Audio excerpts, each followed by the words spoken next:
में इतनी बड़ी तादाद के अंदर, जिसमें नौजवान भी है, जिसमें बच्चे भी थे, जिसमें हमारी माएँ बहनें भी शामिल हुई थी, गांव से दूर दूर से लोग आए हुए थे। ये कोई मामूली बात नहीं है कि किसी एक शख्स को जिताने के लिए गांव में इतनी तपती धूप के अंदर इतने घंटे रोड के ऊपर रहना। मैं समझता हूँ ये आज के दौर के अंदर रैलीज तो बहुत बड़े बड़े होते हैं जहाँ पर लोगों को पैसे देकर लाया जाता है, लेकिन ये दीवानों की महफिल है, ये जुनूनियों की महफिल है। और वो जुनून, वो जोश, वो दीवानगी आपकी मैंने सड़क के ऊपर देखी है। और यकीनन जिस तरीके से शेख अहमद साहब है, हमारे प्रभाकर पारदे साहब ने बताया है कि आज की इस रैली का सबसे अहम जो मुद्दा था, आज से 10 साल पहले मजलिस इत्तेहाद उल मुस्लिमीन को जिस नज़रिए से देखा जाता था, सिर्फ इतना बताना बाकी रह गया था कि ये एक दहशतगर्द, एक आतंकी संगठन है, इस तरह से देखा जाता था। इन 10 सालों के अंदर अल्हम्दुलिल्लाह हमने अपने काम के ज़रिए, अपने अमाल के ज़रिए अपनी मोहब्बत का पैगाम उन तक पहुँचाया, और उसी का नतीजा है कि आज शायद ही कोई जाति का, कोई धर्म का और कोई मज़हब का इंसान ना हो जो इस रैली के अंदर पहुंचा नहीं होगा। ये हमारे लिए बहुत बड़ी बात है, बड़े फ़ख्र की बात है, बड़ी सोचने वाली बात है कि हमने उन्हें गले लगाया। तो देखिए आज वो आपके साथ कदम से कदम लगाकर, कांधे से कांधा लगाकर आपके साथ भी वो चल रहे। और जितनी ख्वाहिश आपकी है कि मैंने जीत कर आना चाहिए, उतनी ही ख्वाहिश वो लोगों की नज़र आ रही है। और अल्हम्दुलिल्लाह 2014 के अंदर जब मैं आया था तो लोग कहते थे कि कैसे जीतेगा, जीत गया। 2019 के अंदर 22 दिन पहले फैसला लिया गया, असद साहब ने कहा कि नहीं, इलेक्शन लड़ लिया जाए औरंगाबाद से। तो बहुत सारे लोग मुझे देख के हंसते थे, बहुत सारे ताने मारते थे, ये इल्ज़ाम लगाते थे कि कुछ ना कुछ तो हो गया है, वरना 22 दिनों के अंदर कोई एमपी कैसे बन सकता है। कहीं ना कहीं कुछ ना कुछ उंगलियां मुझ पर उठाई जाती थी। कोई हंसता था मुझे देखकर कि ये कैसा मुमकिन है कि लोग ज़िंदगी गुजार देते हैं, सालों साल मेहनत करते हैं, कॉरपोरेटर नहीं बन पाते हैं, और एक आदमी 22 दिन पहले कह रहा है कि मैं मेंबर ऑफ पार्लियामेंट बनूंगा। और आपको मायूस किया जाता था उस वक्त, आपको भटकाने की कोशिश की जाती थी, आपको समझाने की ये कोशिश की जाती थी कि ये मुमकिन ही नहीं है करके पूरा हिसाब किताब दिखाया जाता था। इनके इतने हैं, उनके उतने हैं, इतने मिलेंगे, इतने कटेंगे, इतने देता है, इतने नहीं देता है। और मैं लोगों को ये बोलता था, आप कोई हिसाब किताब करने की ज़रूरत नहीं है, हमारा काम सिर्फ मेहनत करने का है, नतीजा हम अपने रब के ऊपर छोड़ेंगे। हम शिद्दत के साथ मेहनत करेंगे, और अल्लाह रब्बुल इज़्ज़त ने अगर हमारी किस्मत में जीत लिखा है तो दुनिया की जो भी ताकतें आज जो काम कर रही है, आपको इस बात का अंदाज़ा नहीं होगा कि कैसे कैसे लोग आज इस चुनावी मैदान के अंदर उतारे गए हैं, सिर्फ इस इरादे से कि इम्तियाज़ जलील को यहाँ से हराया जाए। और कोई गैर नहीं है, हमारी सफ़ों के अंदर बैठने वाले लोग हैं, हमारे ही अपने लोग हैं। अगर एक एक को अगर उनका हिसाब निकाल कर देखेंगे तो सवाल यही पैदा होता है कि आखिर 25,000 रुपये डिपॉजिट देने के लिए उन्हें दे कौन रहा है, जब उनकी माली हालत ही ऐसी नहीं है। उनकी माली हालत ऐसी नहीं होने के बावजूद ऐसे इतने कौन से उम्मीदवार हैं, कहां से पैसा लेकर आ रहे हैं और क्यों इस चुनावी मैदान के अंदर उतर रहे हैं। पिछले टाइम 6 मुसलमान खड़े हुए थे, किसी ने 1200 लिया, किसी ने 1400 लिया, एक ने 2200 लिया, एक ने 4,500 लिया। मेरी जीत और हार का फर्क जो था वो महज 4,500 वोटों का था। आप तसव्वुर करिएगा कि 40 साल से जो कौम इस उम्मीद के ऊपर बैठी थी, आज हमें रमज़ान के इस मुबारक दिन के अंदर हमें जश्न मनाने का मौका मिलेगा। अगर ऐसे ही और 2-3 बिकाऊ लोग अगर खड़े हो जाते तो शायद वो 40 साल का इंतज़ार न जाने और कितने साल हमें देखना पड़ा होता उसमें। लेकिन जब उन्हें यह एहसास हुआ कि इतने सारे लोग इतने सारे वोट काट सकते हैं, तो आज मेरी मालूमात के हिसाब से कम 15 मुसलमानों ने फॉर्म्स लेकर गए हैं, जिसमें से तकरीबन आज तक 8 भर दिए हैं अपने फॉर्म। ये कौन लोग हैं? ये आप ही के महल्ले, आप ही के गलियों के अंदर रहने वाले लोग हैं।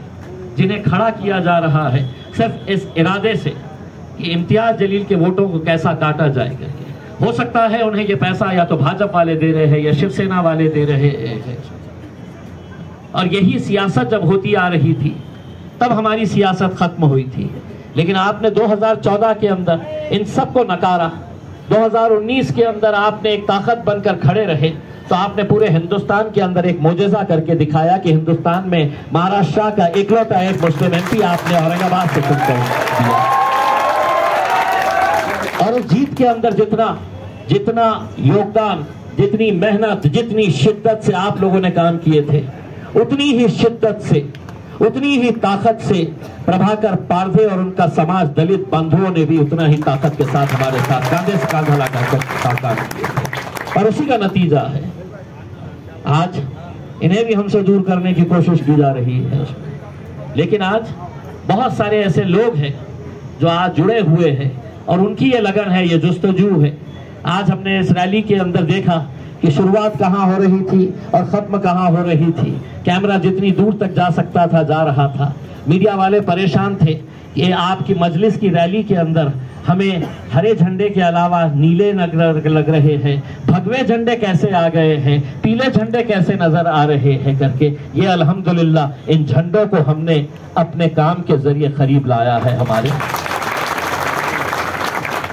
हमने वो तमाम सियासत को खत्म कर दिया है जो सिर्फ रंगों के नाम के ऊपर चलती थी, जो सिर्फ अलग अलग जाति, धर्म और मजहब के नाम के ऊपर चलती थी। शायद ही कोई कैंडिडेट होगा आज औरंगाबाद के अंदर कि जिसकी रैली के अंदर सभी जाति, धर्म और मजहब के लोग वहां पर। मैं जब 5 लोगों को फॉर्म भरने के लिए लेकर जाना था तो वो कौन 5 लोग हो गए, तो मेरे साथ एक सरदार जी गया,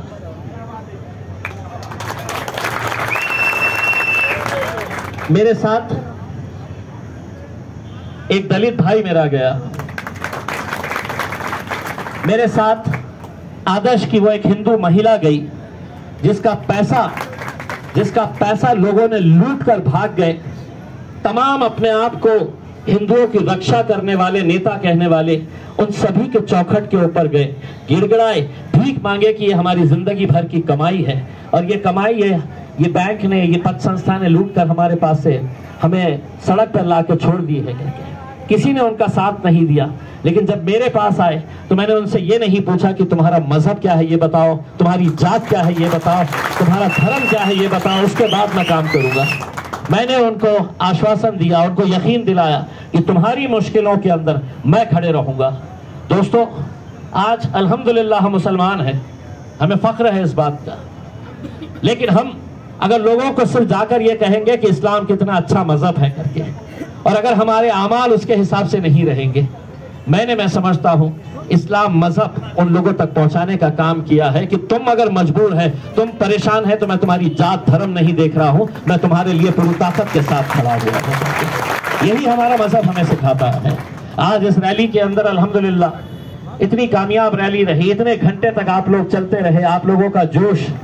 मुझसे मीडिया वालों ने एक सवाल किया, सुबह पूरे के पूरे पहुंच गए थे मेरे पास, फॉर्म भरने वाले बहुत मोहब्बत करते वैसे मेरे से हो। बोले 2019 के अंदर और 2024 के अंदर क्या फर्क है, आप 2 अंदर आपको कितना और 2024 को कितना विश्वास है कि आप जीत। कहा कि 2019 के अंदर 100% यकीन,